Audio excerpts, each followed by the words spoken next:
Cast with a special edition of Class. Today, you will hear the first in a series of conversations connected to the 30th anniversary of the Million Man March. This will be a conversation amongst brothers that is intergenerational, intersectional, and intentionally intimate, all including brothers who love Black people and desire for us all to get closer to freedom together. My hope is that you enjoy this conversation half as much as 30 years ago today, Black men. This is a conversation between brothers where we are making space for honesty, reflections, and dreaming, not trauma dwelling, but truth telling in service of transformation. By way of introduction, let's start by hearing from each of you, our guests today. I want to know, where were you in 1995? What did the march mean to you then, and what brings you to this conversation today? Reverend Mark Thompson, let's start with you. Pleasure to be here. Thank you, brother, and long live the spirit of the Million Man March. Glad to be with our other brethren as well. I was there. I got there about 2 or 3 a.m. in the morning, having been up all night working on the final program. We finished with the program about 2 or 3 a.m. that morning. And I was asked to open the march as its MC, to call for prayer, which we did. And as I shared with you before, David, when we were in a holding room, Newt Gingrich and the Republicans and the entire congressional delegation, staff and all, just gave us the Capitol. They just let us have it. And we were in a holding room inside the Capitol. And then at dawn, I walked out. Me and Brother Raheem Jenkins walked out the door to go to the podium. And we realized it was the same door, the very same door that the president walks out of the west front of the Capitol to take the oath of office. And that was a powerful experience. That was a powerful door. And at that moment, we realized we were walking out of the most powerful door in the world to go out and speak to Black men, to represent Black men, to be in service of two Black men, all of us, one to another. And it was one of the most spiritual, most powerful experiences of my life. And the only time in history, other than when Christ gave the Sermon on the Mount, when people came, that many people came, not to promote themselves, not to promote any one political agenda, but just an agenda of humanity and love and harmony and atonement and reconciliation and responsibility. It's an experience I'll never forget, and I'm thankful to have been alive to see it. I appreciate that. I also want to honor and acknowledge that the march was held on the day of your mom's birthday, and so I want to celebrate her and the ways in which she helped to orchestrate all that happened both then and now. In the spirit of humanity, love, reconciliation, atonement, and it being spiritual, Brother Bryant, where were you in 95? I was on the campus of Florida A&M University. I was not in D.C. The president at that time asked me to come and do a live via satellite for the students that could not go to Washington. So they brought all of the young men off the campus into the gym for them to watch it. And I was both the moderator and the speaker. At that time, I was a grad student at Duke University Divinity School, having just come out of Morehouse. I want to back up, Dave, if you don't mind, to your opening salvo, because I'm very charged in this moment, because I was a part of that group, Mark, that went to churches around the country to mobilize churches and pastors to participate in the march. And I bring that to bear, David, because 30 years ago, you wouldn't have invited me to be on this conversation. My mindset, my language, and my thought process would not have been amenable to what this conversation brings to bear. And I'm really convicted by just in your opening remarks of it, and just taking a moment outside of the larger depth of what the march means, but to see my own maturation and development over these last 30 years of seeing what it is that I espoused over the pulpit of what a real man was and what a real man looks like and what a real man calls for is starkly different than my understanding of Black manhood in this moment. And so I'm having a bro mitzvah right now, seriously, just to see how time has changed and how the community in large measure has evolved. And so in that gym at Florida A&M, and then that night we did a healing service at Bethel AME in Tallahassee, Florida, for the larger community to come from men and women. And Mark, I'm a Morehouse graduate. I was a little on edge that a Muslim called it. And that a Christian minister didn't have that level of influence as a disciple of Dr. King. And so I was a little taken off. And at that time, contextually, and Mark would know, is when Dr. Chavis left the UCC church and joined the Nation of Islam and became a lieutenant in their ranks. I was actually torn, saying to myself, does this mean I'm forsaking Christianity for Islam? That I'm subscribing to a leader. That's what my headspace was. And again, remember, I'm a seminarian. So I'm grappling with all of my theology, and all of that is my first time in a PWI, coming out of Morehouse. So I'm having to wrestle with all of those issues, but to see serendipitously to be at Florida A&M and see thousands of young men hungry for leadership and hungry for direction and hungry to be a part of something significant bathed me afresh of reducing past me in a singular model of what is good for the larger community. And so I had a lot of things processing on that day as you have me now processing on this one. I appreciate the candor with which you always show up. I'm going to talk about the man that I know, a man who loves the Lord and knows that the Lord that I know always showed up in love, and just say thank you for the radical candor. Yeah. This is the kind of conversation we wanted to have when Reverend Mark extended this invitation. Before I ask some more questions to help us appreciate how you got over Brother Pastor Brian, I want to ask and invite our brother Sean into this conversation. I'm really interested in where you were in 95, but I'm also interested in how are you processing all of this? What I know is that there was not, while I celebrate Keith Boykin, who took up space for Sam General Loving or Gay Brothers, we know that there was not an openly trans brother in that space. And I'm thankful for your legacy and leadership. Like, honoring that, how are you processing where we are as it relates to that march 30 years ago? Well, first, I'm thankful to be invited to have this discussion. Too often, Black trans men specifically, are not included in discussions like this. When you asked about 95, my first thought was, wow, what was I doing in 95, right? My mom had passed the year before. I was 6 or 7 years into my transition, and I was really just trying to survive, right? There was no space that invited me to participate in the Million Man March. I don't even think in the community shared space that I was occupying at that time that there was even a discussion about it, right? But at the same time, it was me trying to define what manhood and masculinity would look like for me without having my father in my life, right? So in some ways, acting out what I thought masculinity and what it meant to be a man. At the same time, trying to survive because didn't have employment at the time.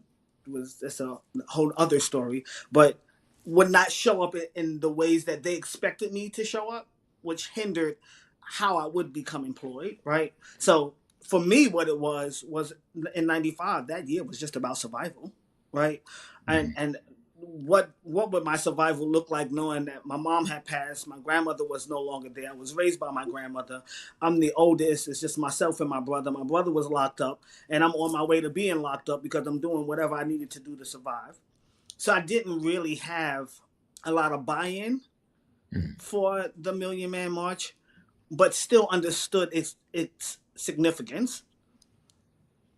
But then in some ways still felt, you know, left out because that is a space that would never see me in my true self, right? That would never see me as I saw myself. So did it even make sense to attempt to be a part of, right? We in this community we do a lot of organizing for folks that won't turn around and organize for us.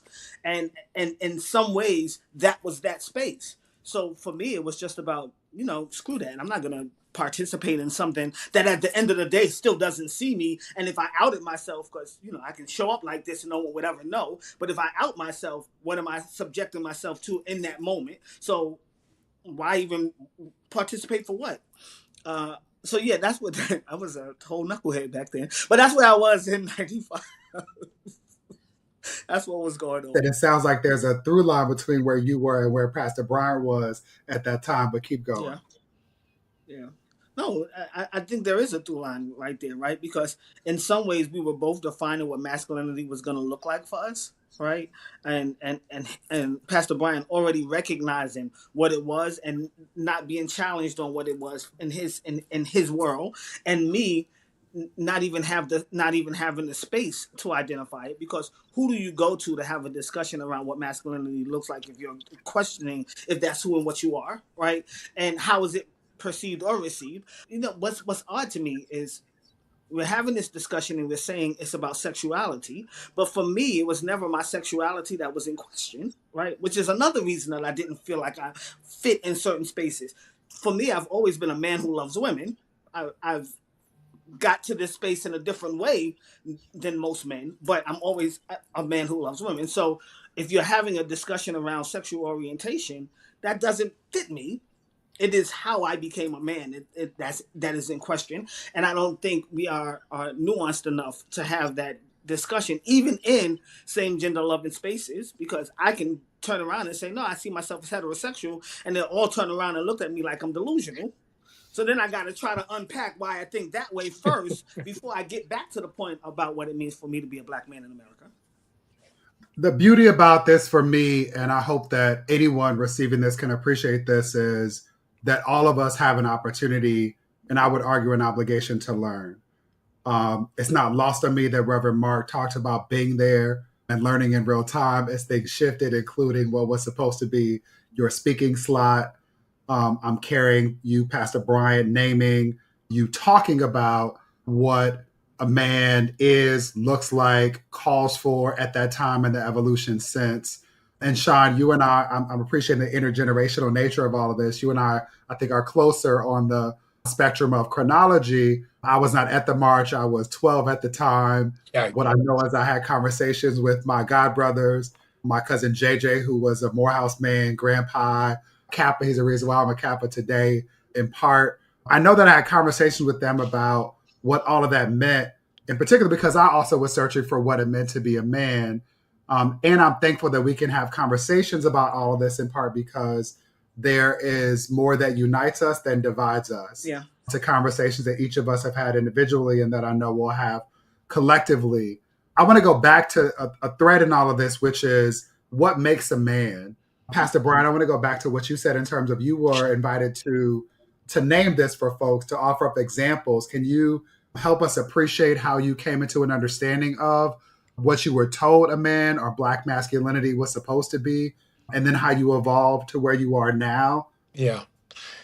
Is just the regimented old school Bible version of provider and protector, of one man to one woman. And I tell the story all the time, is that when I pastored in Baltimore one Sunday, my service, I had 3 services on Sunday morning. And after each service, I'd be at the back door, Sean, and hugging members as they're leaving, say, love you, see you next week. And 2 young men, I hugged them, love y'all, see you next week. That's what I always said. And one of them said to me, you don't love us. I was like, yes, I do. He was like, you don't love us, we're gay. And it hit me in between the eyes that I had been doing domestic terrorism, that people under my own canopy of covering didn't feel safe with their own shepherd. And it caused for me to really do some internal investigation on what was my moral compass of gauging who God loves as a divorced pastor and adulterer. And so, what was my benchmark and rubric of what the love of God was? Ouch. The pastor said when it hit you, say ouch. That's what I heard.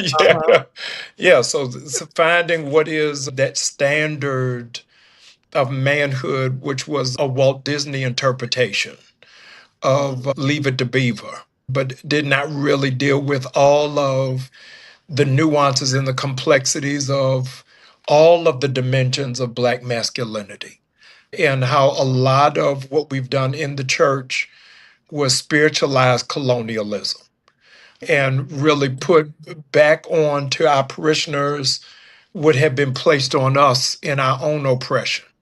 And so now it even makes me wince in this moment when I hear that language. I often, Mark, say it's amazing to me how many sermons we hear on same gender loving, but I've not heard one sermon from a Black pulpit about molestation.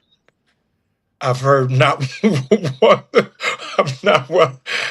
Notice how few, and I'm just going to throw it out here because all of us are in the realm of political science in one way or another, but you can count on your right hand with 2 digits missing how many pastors have asked for the Epstein list. Yeah. So you got a whole lot of sermons on Diddy, but very few on Dick Morris. So I think that we got to, if we came back, Mr. Farrakhan on that day talked about atonement, and that in order for us to get to that place, that repentance had to happen. And I think a deeper level of repentance 30 years later needs to take place for a lot of things that we've done by omission and commission. Yeah. You know, the reality is, and it's a safe space, that I really think beards started in the church.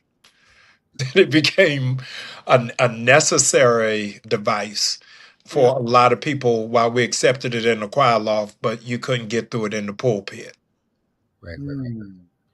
Let's stay in the space of truth telling. Reverend Mark, I see you wanted to jump into these double Dutch ropes. I'm wanting to know not only how this is landing with you, but when you're processing all of this through the prism of what Pastor Brian is sharing, I'm wondering, what did the 1995 March get right about Black men needing space to gather, reflect, and, as you shared, atone and talk about reconciliation, so we can then move to where we address where we went wrong going forward? Well, first of all, just to follow up on what Jamal said, bearding. Actually, Jamal, I believe that when Bill Clinton introduced the Don't Ask, Don't Tell policy in his first days of his administration, Don't Ask, Don't Tell was actually the policy of the Black church. That's where he got that from. That's how we function historically. And for that reason, I was blessed. You know, and thank you, Dr. Johns, for mentioning my mother's birthday, being raised by a Black womanist and feminist who was also an empath. I was spared all of the discrimination and disdain for other groups of historically oppressed people that others had adopted from the church. In fact, the church I grew up in Nashville, Clark Memorial United Methodist, where James Lawson taught nonviolence during the Nashville sit-in movement to John Lewis and Marion Barry and Bernard Lafayette and Diane Nash and others.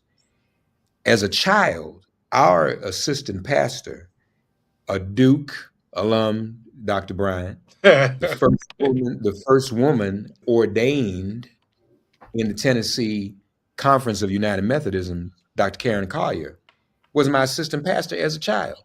I'm in the South, in Nashville, y'all. I come to Washington, D.C., to the city of my birth to go to college in 1985. And you know this, Jamal. In 1985, although she was assistant pastor of my church in Nashville, in 1985 in Washington, D.C., women were still not allowed in the pulpit. So, I got acclimated as a kid, not in the deep South, but in the South. It's more Southern than Washington, D.C. Right. I'm having a different experience. And I'm coming to D.C., wait a minute. I thought this was a cosmopolitan, metropolitan nation's capital with Howard University. So for those reasons, I didn't have the same indoctrination that was anti other people, especially who look like me, no matter what their gender or their sexual orientation was. But I know you want to talk about what we got right. This is what we got right. And I do have to mention, in response to what Brother Sean Coleman said about what we got wrong. What we got right, and I want everybody to just remember the context. This wasn't so random. Dr. Benjamin Chavis had been chosen the president of the NAACP, and that in and of itself was a coup. Dr. John Henry Clark called me the night he won and said, brother, we have now had a coup in the NAACP because we've elected a Pan-Africanist and a nationalist. And that was the truth. Dr. Chavis' first act was to go to the Rodney King rebellion in LA, and then to begin to recruit a younger generation, including a Jamal Bryant, into the NAACP. Now, also, it's very important to understand, and this intersects with you, Sean, and it's a shame we missed this, because I heard you. You were dealing with your issues and surviving. We want to get into how you were surviving, but we know what folks were doing to survive. Mm-hmm. We went and had gang summits. That's Crips, right. Bloods, Vice Lords, Gangster Disciples in 1993, 2 years before the march, 93 and 94. The march was birthed from that, because the priority at that time, remember, was to do something about the violence we were committing against each other as brethren. Yeah. Now, nobody thought to say, well, there are those of us out here that may be of a different sexual orientation who are having some of these same struggles in the streets. Nobody brought that up. Nobody that wasn't even contemplated, because we weren't evolved enough to deal with it, and we wanted to keep everything separate. And homophobia was a real thing. That's just what it was. And so that's a missed opportunity. It was good that we decided to deal with peace and atonement in terms of the way we were treating each other, in terms of the way we were neglecting our loved ones and our families, and needed to take responsibility for that and reconcile. But what we missed was an opportunity to bring all of us together to address all of those complex issues. And the last thing I'll say is, even today, I was talking to some brothers not too long ago. Well, this is going to be Million Man. I know nowadays man means something different. And my immediate reaction, and Dr. Johns kind of corrected me the other day, and I love to hear more about this. I said to those brothers, as Jamal alluded to, we as straight men were atoning for our foolishness, including our violence and adultery and all the stuff we had been doing. That was our responsibility. And I said to the brother who criticized gay men and trans men, I said, I can't think of a reason gay or trans men would have to atone to Black women. We mistreated Black women in our relationships. And Dr. John, and it got real quiet then. I said, so, they didn't have anything to apologize to Black women. We was clowning against Black women and clowning against gay and trans men. Yeah. And Dr. Johns corrected me. He said, well, no, Mark, we actually as gay and trans men have something to atone for too. So I'm in part because of the point that Sean made, which is we have relationships with Black women too, romantic, intimate, platonic, and otherwise. So actually, I would love for Sean to tap in, if only on that part in particular. But I'm curious how all this is landing with you in a space where an underlying current in that was, I was saying to Brother Mark, that there's a cost to us not talking to one another. Right. Yeah. There's a consequence to us not being in brotherhood with one another, if only that we miss things. And so there was this moment where Reverend Mark was like, look, shit, y'all weren't in this, right? Like, y'all are off the hook when it comes to atonement. And I was like, well, that's actually not true. If only because I know my own relationships with Black women. And what you also have offered, Sean, is your identity as a trans man is different when we talk about queerness with regard to to gayness because you are in romantic relationships with women, right? You're in a what people would assume is a heterosexual relationship with women, but the ignorance gets us confused in all of this. But the point here being that we are in loving relationship with Black women in similar ways, and there are missed opportunities for us to learn from one another and grow in that relationship. That was the thing I was highlighting, and I was really sad about honoring or acknowledging that. How does that land with you as you process all of this in real time? That is just a bit more information, right? Because just because I identify as transmasculine doesn't mean that I was a good partner to the women that I was in relationships with, right? I've done some cheating on my own, right? I've done some things that I wasn't too proud of either. And I had to evolve beyond showing up in that way. And I think part of it was going back to me trying to define who I am as a man, right? What masculinity looks like, or what does it mean to be a man? You asked that question earlier, and in the very beginning, what it meant to be a man for me was I could do what I want to do. I can say how I show up how I want to show up, right? Y'all gonna accept me the way I am, and this is whether it was aggression, whatever it was. I'm confident in how I'm showing up to you, right? And women were gonna accept the treatment that I gave them because it was all about what I wanted to do, how I wanted to do these things. But it was also about providing and protecting, right? And I've always been an excellent provider. So in my mind, as long as I was a good provider, I could do these things to my partner, to my girlfriend, whatever.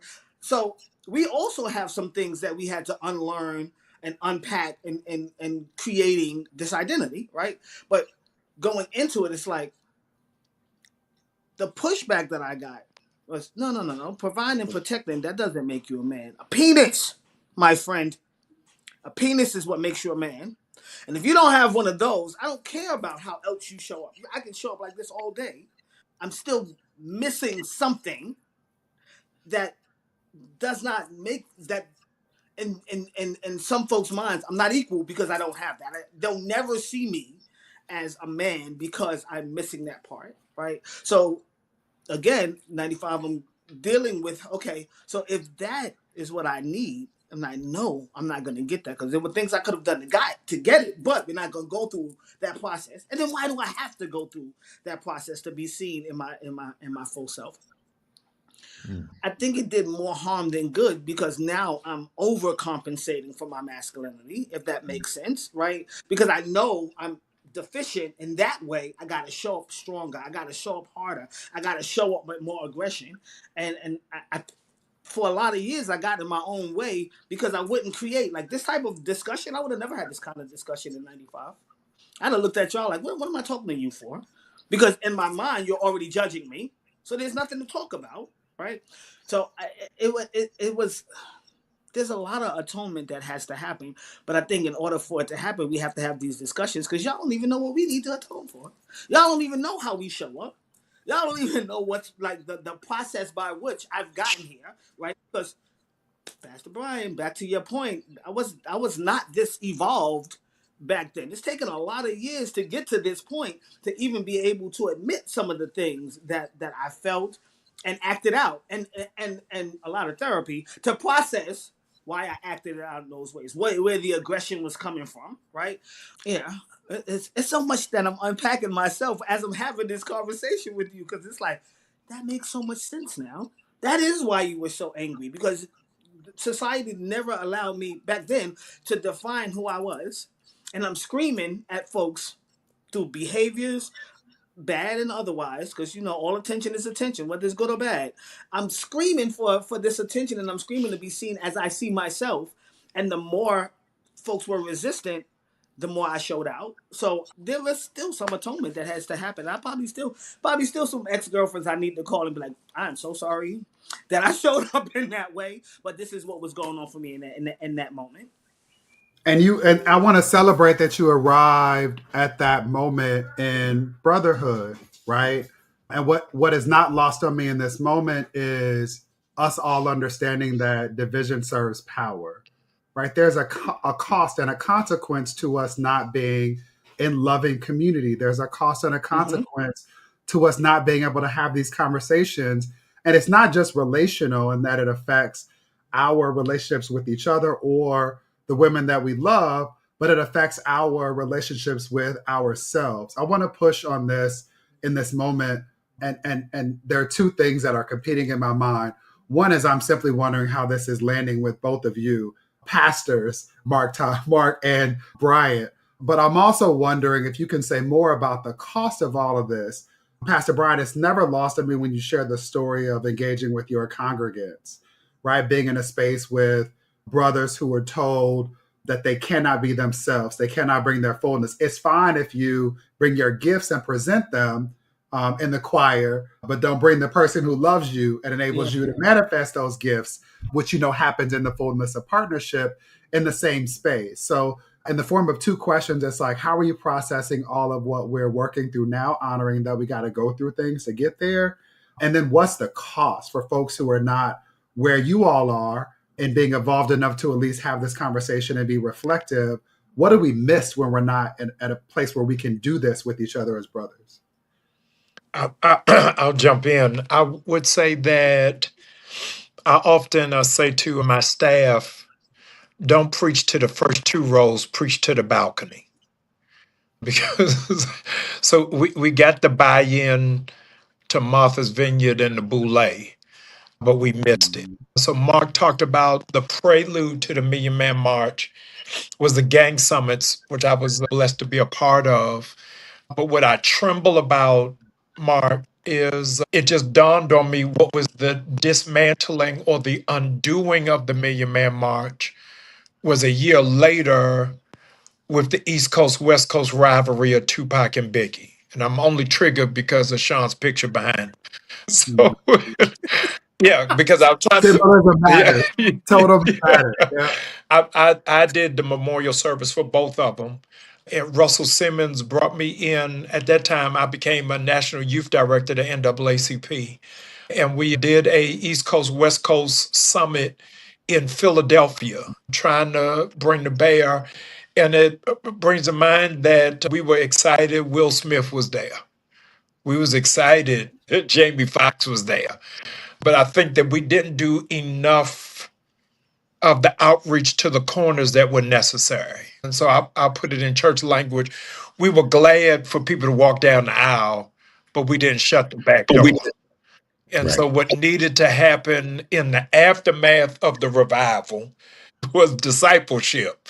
And I think that we needed more of a plan outside of that oral, audible covenant that we made that day from Washington all the way down to FAMU, of making that vow of what we were going to do and be as men is really a different kind of championing. I say all the time, Dr. Johns, I wish Black people had the same kind of zeal and commitment that MAGA does. I wish the members of my church were as committed to Christ as evangelicals are to Charlie Kirk. To say, how are you not going to honor him? How are you not going to? It took, Mark is a better historian than I want to say 15 years for us to get a King holiday. It took 7 days for them to have a day of observance for Charlie Kirk. So I think that we've got to really galvanize and say that the dismantling or the undoing was not COINTELPRO. It was not white evangelical churches, but we didn't do the appropriate organizing. I don't know if any of you all saw the film One Battle After Another. Well, Tiana Taylor's film. If y'all haven't, y'all got to go see it. It's the best movie I've seen in a long time. But it shows us how well organized supremacists are and how reactionary we are. So, David, I'm a preacher, so I'm going off the point, but I'm coming back. No, you're not. The ancestors don't always guide you. Order your steps and your tongue. You right where you know what I mean? So we're looking at in real time what's happening in Chicago, that the president says that the Black mayor of Chicago should be arrested. We're watching in real time that Memphis is about to be invaded. And Washington, Mark has been a one-man band, trying to redirect traffic another way. But the reality is that we are watching the full goulash of a civil war unveiled right before our very eyes. And we don't have a plan. We don't have a strategy. Black women showed us how to get a million black women on a Zoom. So it may not be to DC. I'd be scared to bring brothers to DC right now. But how do we bring us together to say, hey, our inner cities are under attack. Black leadership is under attack. And embarrassingly and woefully, the Black church is silent. Yeah. And so this revolution is going to be a grassroots mobilization that we're not looking for the historic organizations to lead the way. Not looking for the mainline denominations to lead the way or the D9 that most of us are a part of to lead the way. But it's going to be a real homegrown effort, and we can't afford to be reactionary. The reality is we are having this conversation tonight, not under Clinton or Obama or Biden or Bush. We are having this under a Trump reality.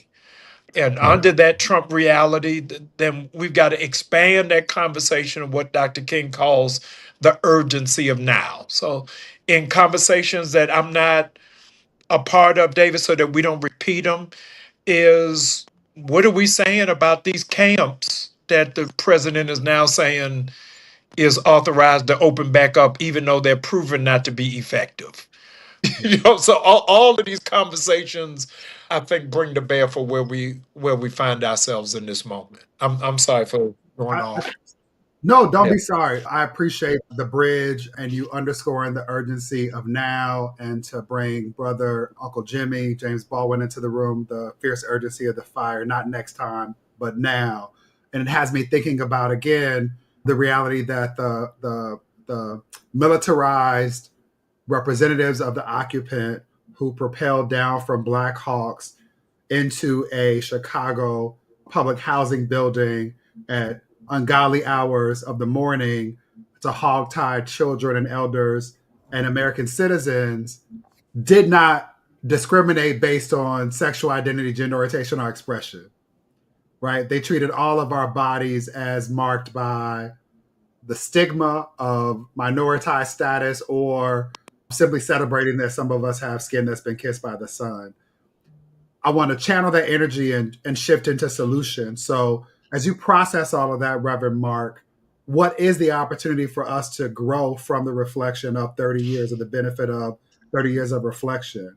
How does the acknowledgement that we as Black men don't benefit from division, it is those in power, those who benefit from the tyranny of minority who do, how do we take that lesson and grow from it in this moment, given the 30th anniversary of the March on Washington? Well, first of all, I really March on Washington, the Million Man March. But I want to be precise. No. Thank you for that. You're right. Well, first of all, this is a wonderful discussion, and let me commend you all and just give you a little advice. When someone says you don't have to atone for anything and absolves you, you don't have to admit that you do have to atone for something, but you all are gracious and generous enough to do so. And that's important. And the fact that we come from different experiences, but still as men know that we must atone, take responsibility, and reconcile. I can only imagine the brothers listening to this say, wow, we do have more in common than we have differently.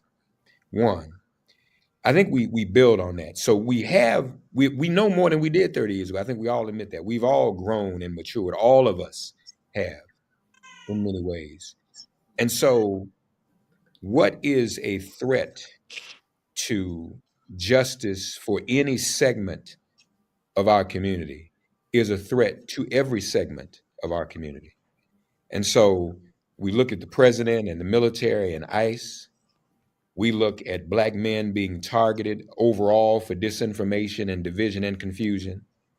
Black men being targeted by algorithms to participate in misogynoir and homophobia and transphobia.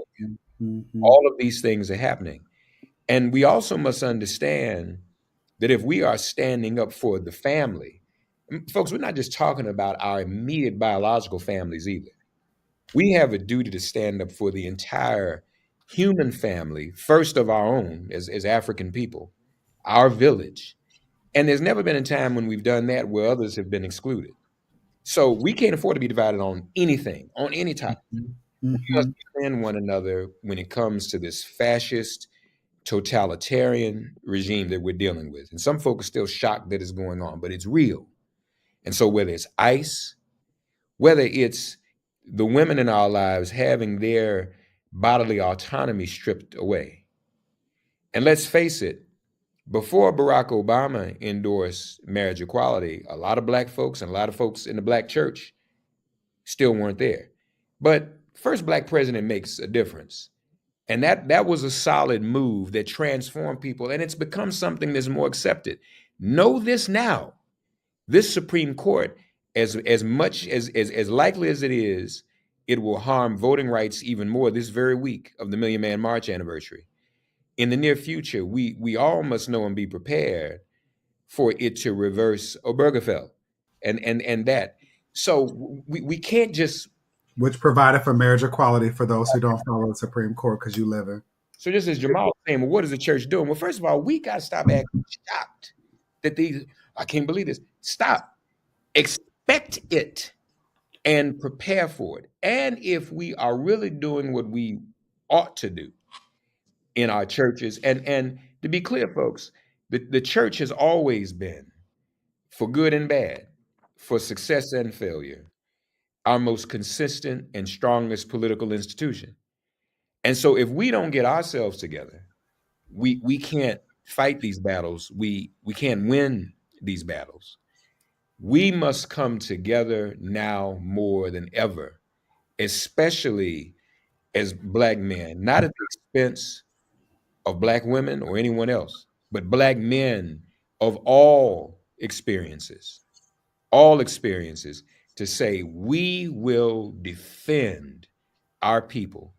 Our goal, our unified goal must be, in the words of Dr. Frances Cress Welsing, to replace white supremacy with justice, period.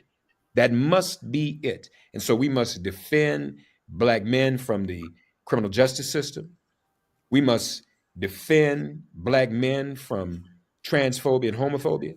We must defend Black men, and that includes our brown brothers, because it was a time when you came from the DR, Brother Sean, and you could pass, if you had a Spanish accent, you looked like you from the DR. And there was a time when coming from the DR and places like that and coming from the Caribbean, we identified with each other, African Americans and Afro Latinos and Afro Caribbeans. Now what they're told to do is don't associate with African Americans. Don't do that. So we've got to get back to the place where we know we are all in this thing together. And the last thing I'll say on this point, I meant to say it earlier, Jamal mentioned it before, the minister called for the Million Man March as a Muslim. And Jamal's right, there were a whole lot of Black preachers who were mad. They were mad. And some of them even thought, I won't name the names, who were prominent, said he's going to steal all the Black men from the Christian church and from the Baptist church and the AMEs and make them Muslim. That was a paranoia that was real. And some of those paranoid folks, and we lift him up on the week of his birthday, Jesse Jackson Sr., they went to Reverend Jackson. Don't go, Reverend Jackson, don't go.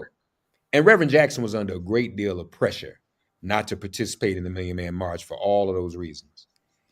And not only did we see how it was evolving, it was organic. Men were organizing and making plans to come. And the majority of those 2 million men were not Muslim.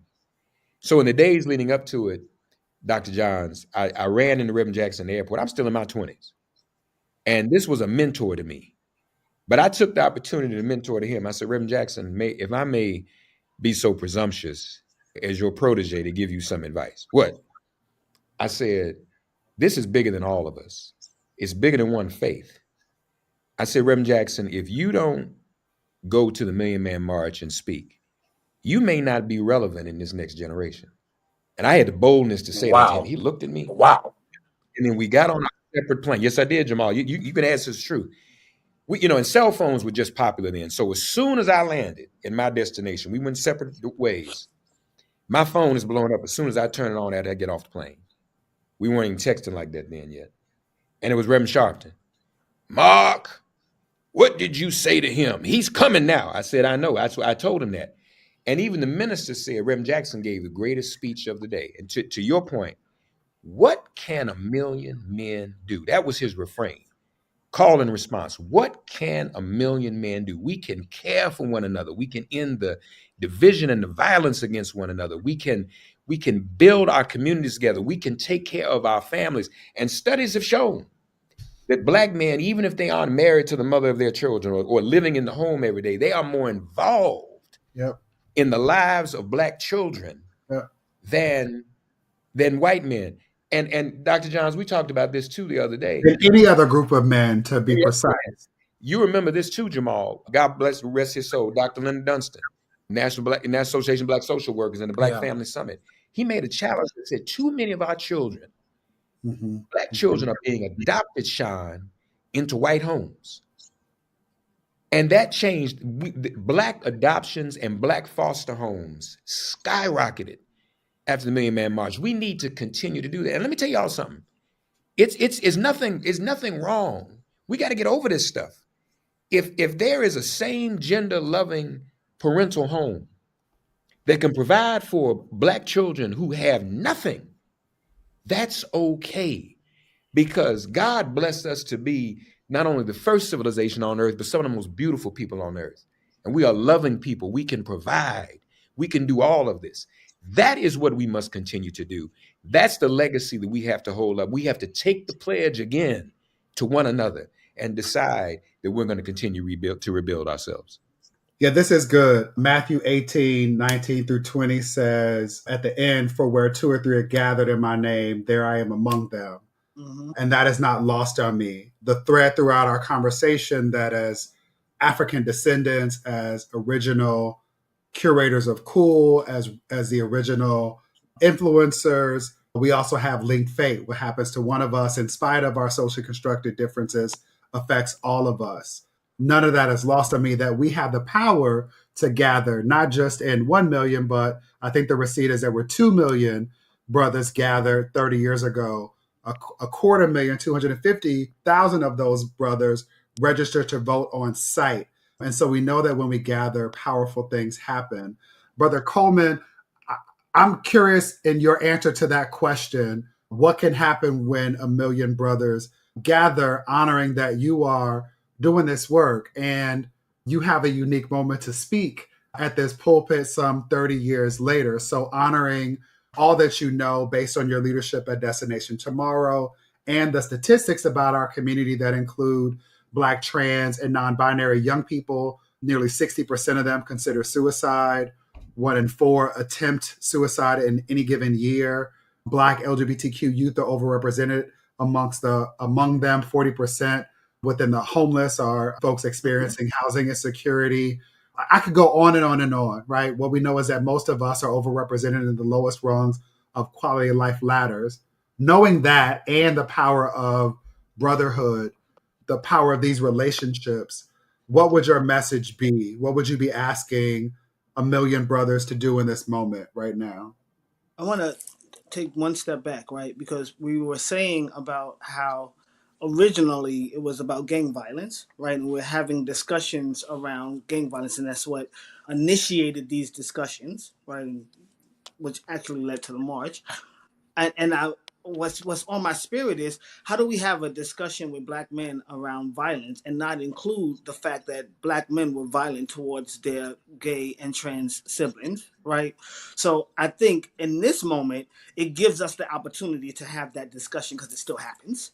And it gives us the opportunity to atone for it, but approach it in a way that we all got to be vulnerable. And we all have to take a moment to acknowledge where we fell short and where we continue to fall short, because this is a unique space in that you're allowing me an opportunity to share what my lived experiences are. It doesn't often happen. So how do we create safer spaces? No such thing as a safe space, in my opinion. That's just my opinion. But how do we create a safer space where folks like me, and I'll grab as many brothers as I can to say, hey, our sibs are they're receptive now. Bring the message now. They're ready to receive the message. Is there space for this Million Man March to be receptive to their transphobia and homophobia, right? And changing language. The second thing is I want our elected officials and our religious leaders to start messaging differently around transphobia and trans violence, right?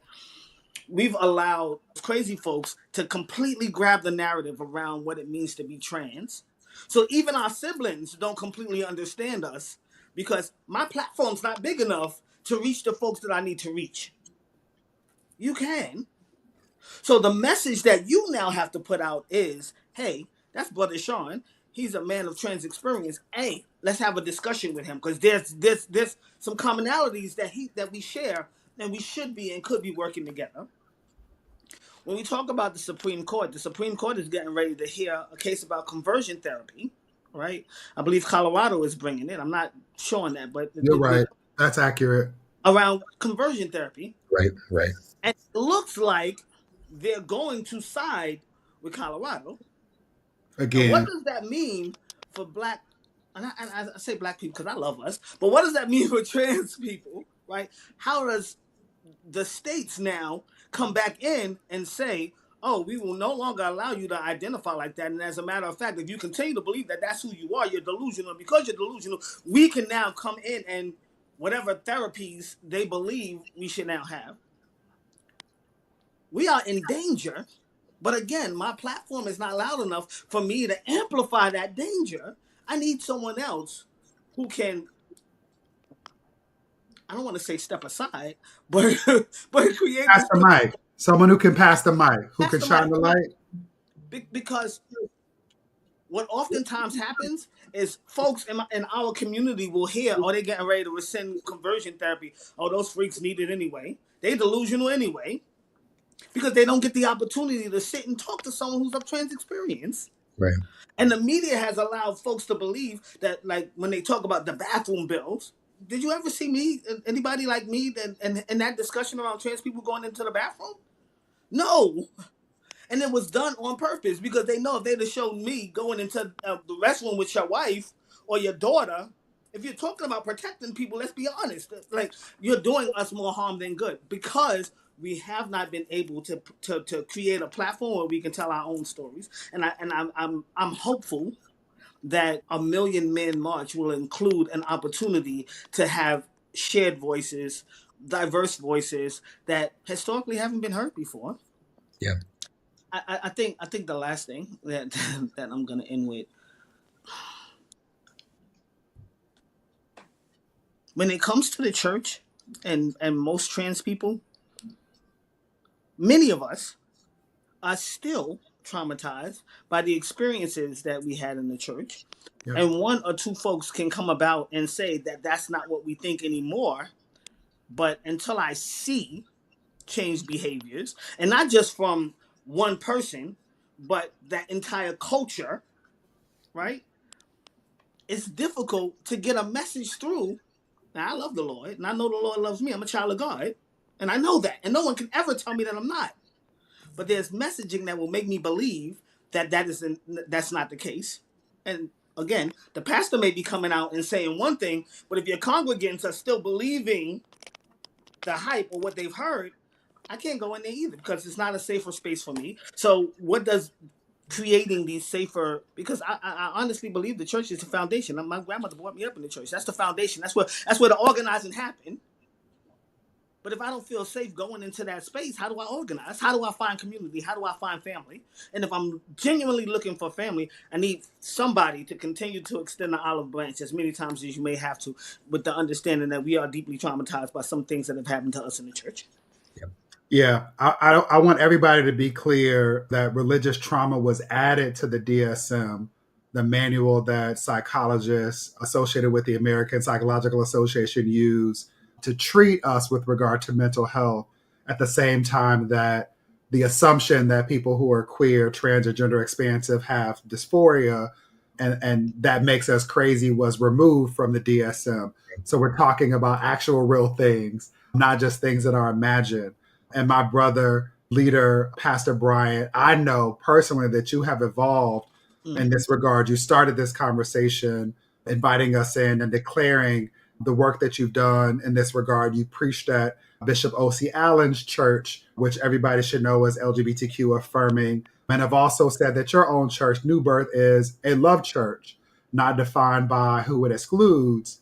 I'm wondering in this moment how you're processing all of this, and if you can say more about what you witnessed by way of what's possible, right? Like what's possible when congregations lead with the kind of love that Sean is describing, or grow in the way that you've declared. What's there for us to look forward to it when we put down the ignorance and fear Here is that the can often be reality, Dr. suffocating David, for us? is that this is the lowest amount of Black people in our history in America who go to church.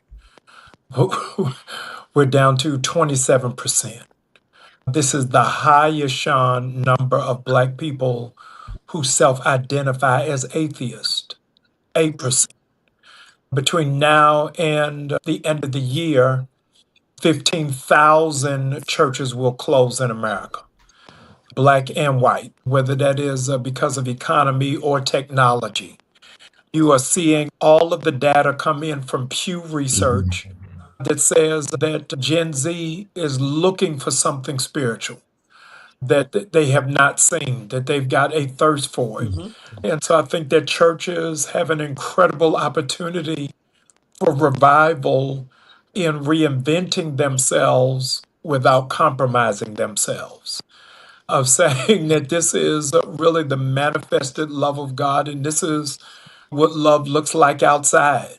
And so I'm excited about the untapped potential that the church has, because the LGBTQ AI community is open to forgive. The question is, are we open to repent?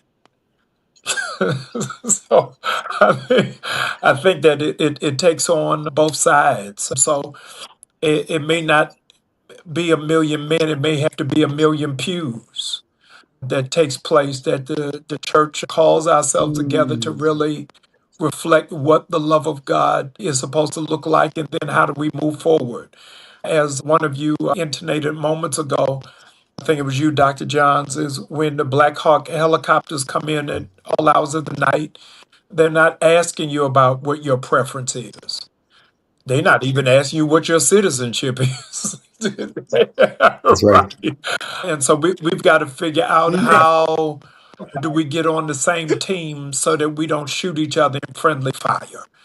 I have been in this fight against Target for the better part of this year. It would be delusional and irresponsible of me to not reference, before I got in the fight against Target, that many sectors of the LGBTQ community did. And let me say forthrightly, 8 months in, I've had no conversation with that community about joining forces. We're both talking about diversity, equity, and inclusion. So it's not even, Sean David, a 30-year mark. We're dealing with this in real time. That we've got to really talk about the power of unity, and what does real cooperative economics look like, or do we just save that for Kwanzaa? If it is real cooperative economics, it's got to be reflective in all that we're doing. Sean, don't laugh. In all that we're doing. Yeah. Yeah. It's You laugh what because we're it's doing real. all the way around. And That's so why you're when it is laughing. that the Yeah. president just days ago sent briefs to 9 universities saying, get in with the program.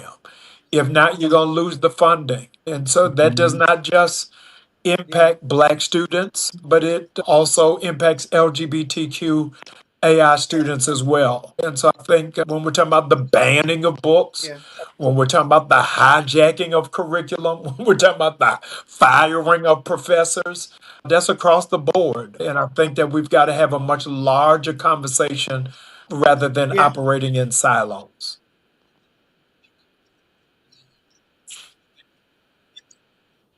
I think that's right. Reverend Mark, I saw you nodding in affirmation, and I want to honor that you've organized every major Black freedom movement event for the last 4 decades, from the March on Washington anniversaries to Bloody Sunday commemorations to the Millions for Reparations movement. When you think about the next 30 years, what's the objective that should be anchoring all of us? When you process the conversation that we've had, this invitation that you've extended for us to be intentional in our intersectional opportunities to link arms and aims, in the words of our dear sister, Susan Taylor, what's the one thing that you want to call the community to do as we commemorate the 30th anniversary of the Million Man March? Go back to our roots, do what has always worked. We have whatever freedoms we have because of what we have applied in the past. All we need to do now is expand it. And as Jamal said, I'll put a more drastic point on it. If we don't do something, our greatest institution, the Black church, is going to die. Yeah. Because people are being taken away from it. They're being I like it. I approve this message. I just made up a word. Away from That's what we do. That's what we do. Yeah. I mean, we're being moved out.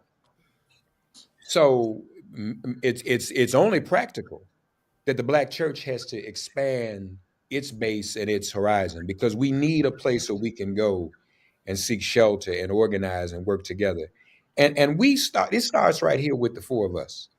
Because what do? We all busy. The four of us are four of the busiest people in the whole wide world. It's even hard for us to come together.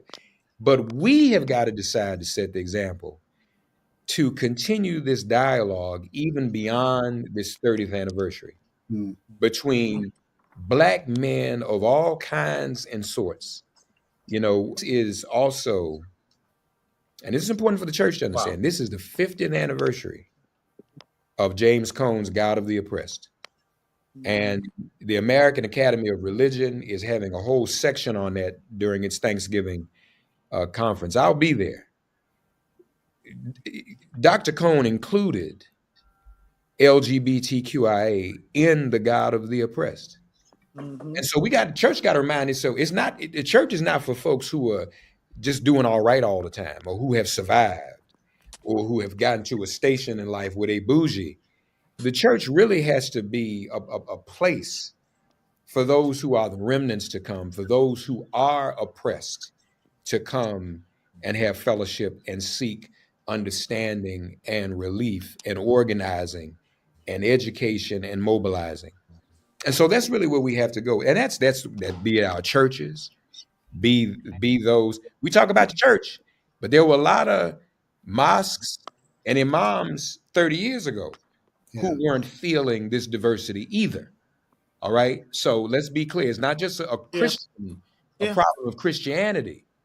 You know, people have come a long way. I give that credit, but we've got to keep going, because we are all we have. And so whatever we can do to address these issues, Dr. Ron Walters left us with the working definition of self-determination. God rest his soul. Self-determination is a people's command of control of their own spiritual destiny, their own cultural destiny, their own socioeconomic destiny, and their own political destiny, without any external interference from any external forces. And that came in the advent of the Million Man March, because groups outside of our community decided that because Dr. Chavis had brought the Congressional Black Caucus and Minister Farrakhan and Dr. Betty Shabazz and Coretta Scott King and the Panhellenic Council and the NMA and the NBA all in the same room, people outside of us said, we can't have that unity. We can't have Black folk meeting like that. And then that was what began his removal as the head of the NAACP. Don't be fooled by any other story. Yeah. And so we've got to get back to that, and how sacred it is for us to come together. You read from Matthew how sacred it is. It's not just happenstance. It's not just random. How sacred it is for us to come together in the way that we came together 30 years ago, in the way that people have come together around Target. Jamal hadn't had to knock on every door. Look at the beauty of this. Black women organically, it's like they just got it right away from day one. We not going to Target no more. We get it. We tired of giving our monies. So something has been working. Somehow the message got through. We didn't have to pull a whole lot of teeth when it came to Black women, just like we didn't have to pull a whole lot of teeth 30 years ago to get Black men to come to the march. We have this within us. This is the genius of our culture. We can do it again. We must come together in unity, and we must continue these dialogues beyond this 30th anniversary and beyond this week.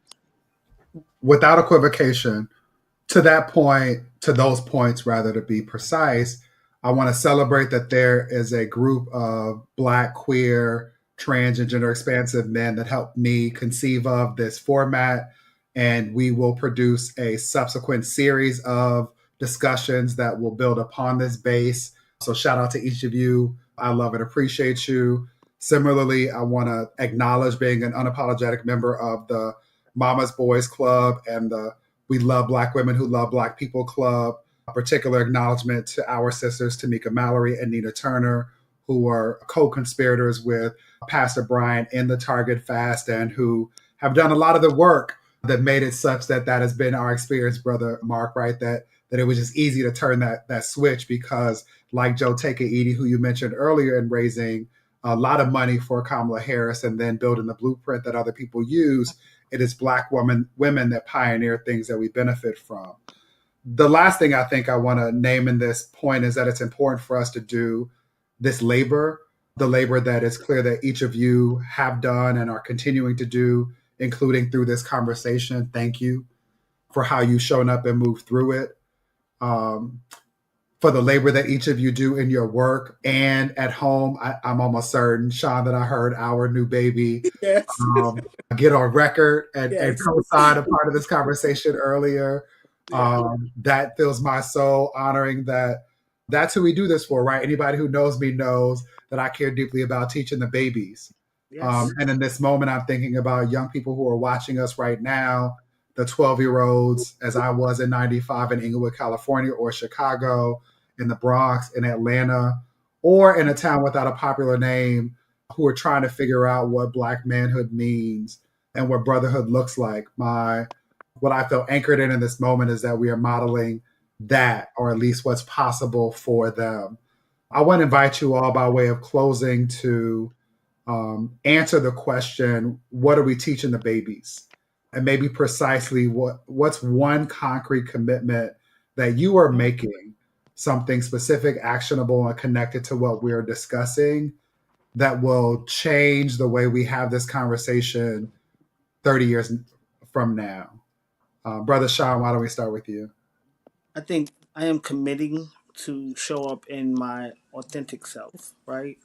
When all of these discussions started about the trans community and how we're terrorists and those kinds of things, for a minute it was like, okay, am I more concerned with safety, or do I need to continue to get my message out, right? Because I openly identify. But is that a problem? Me openly identifying. Am I putting myself at risk by doing that? And I think my commitment is to continue to show up as my true self, right? To continue to tell these stories, to continue to lead by example, to continue to push the envelope, to continue to occupy spaces that folks don't believe I deserve to be in, and to bring in as many folks, to put my foot in the door and bring in as many folks as I can in those spaces. That's my commitment, and to always be a listening ear, right? And sometimes a closed mouth, so I can honestly hear what folks are trying to say to me. And lastly, to always show up in love, even if I don't understand where you're coming from, if I don't necessarily agree with where you're coming from, to always show up in love, that you can always trust that Brother Sean loves you, regardless of where this discussion is getting ready to go. I believe you and appreciate you demonstrating that. Reverend Mark, what about you? What are we teaching the babies and what's your commitment? Well, first of all, we have to save our children's lives when it comes to them knowing themselves and loving themselves. And we lost a lot of ground when we weren't able to institute African-centered curricula in our schools in the late 80s and early 90s. And now what do we have? We have our history being erased from our babies' knowledge. Imagine how well our babies would do in the STEM fields if they knew they came from a civilization that created STEM. Imagine what that would do for their self-esteem. So we've got to get into that.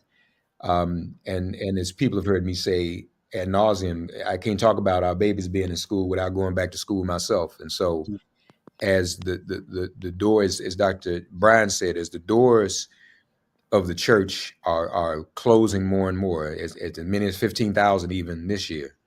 And this is white churches too. As those doors are being closed, I've taken up the mantle to learn more about what we must do as a people of faith, even outside those four doors. What are we supposed to be doing outside in the streets and along the barricades to educate people about the Afro-Palestinian Hebrew who changed the world and who was a political activist? Jesus. And how we apply what we learn from that, and how we build on educating, organizing, and mobilizing. And lastly, how we emulate the Jesus Christ of our time, Dr. King, who gave us the tools and the template, the 4 steps in the letter from the Birmingham jail that we need to institute in this moment of fascism and total. This is not in the abstract. That's right. The world is under attack by a fascist. And a lot of folks think they're going to wait it out. I've said to people, we still act shocked. He's not going anywhere. He plans to stay as long as he can. So we need to be prepared for that. And we're going to have to put aside those who are God's oppressed people. We're going to have to put aside some of our differences to stand up and do what's right. Dr. King said, we won't have to answer for the violence and the hatred of the children of darkness. We'll have to answer for our own, the fear and the apathy of all of us, the children of light. Let's not have to answer that.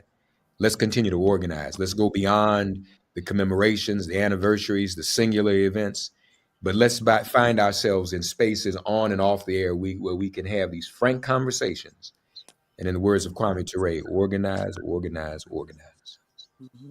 I love that. My sermon notes would read, let's not suffocate in silence. That's the lesson I'm drawing from that.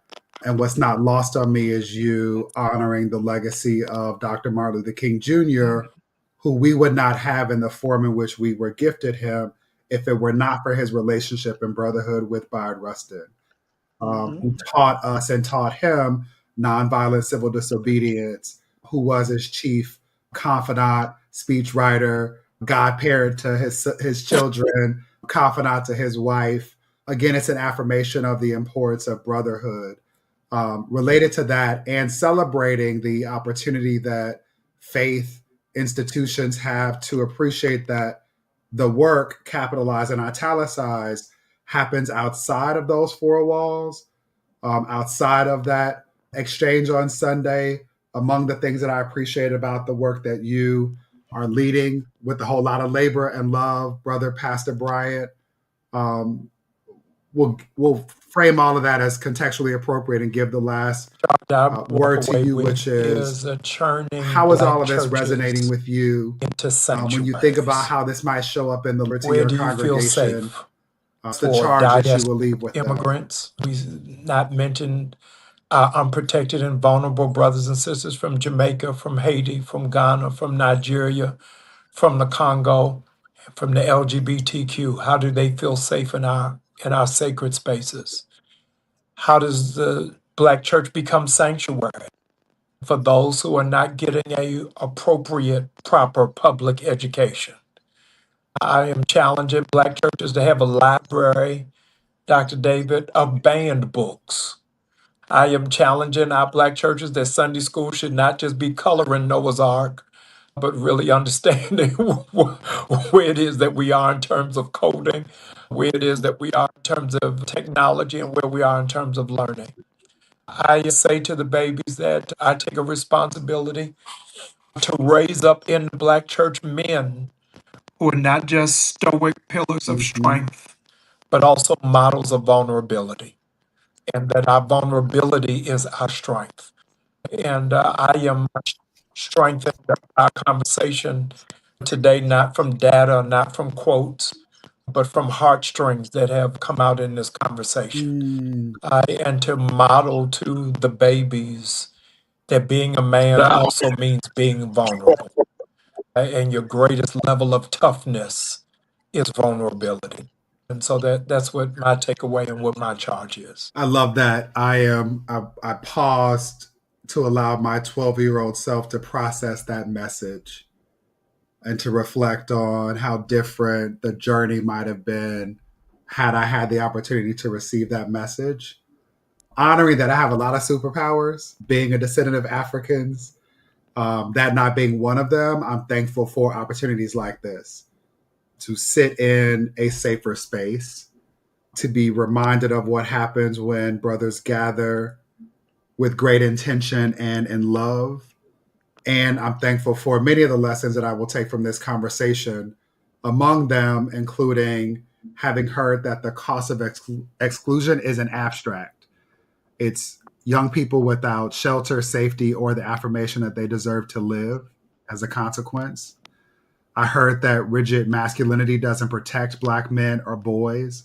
It constrains us and keeps us from being vulnerable, from building the intimacy and trust that we need to organize and thrive.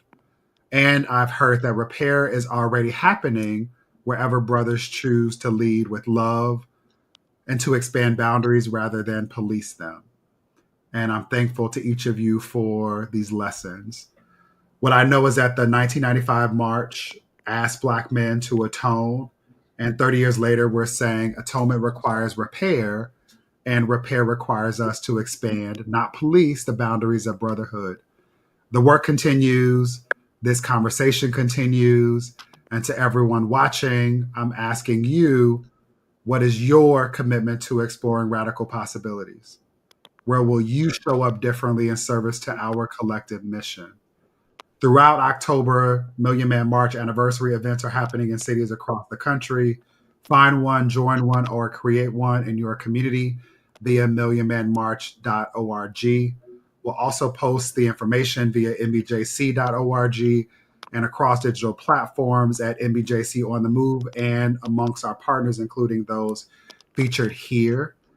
Because brotherhood that liberates all of us is not built on one conversation. We know it's built in conversations that we choose to have honestly with love and commitment to freedom. Know that this is the beginning, it's not the end. To each of you, my brothers, Reverend Mark Thompson, Pastor Jamal Bryant, and Sean Coleman, thank you for your honesty, your wisdom, and your commitment to this work. And thank you again to everyone who joined us today in love and continued struggle. My hope is that we'll all get free together. Thank you. Family.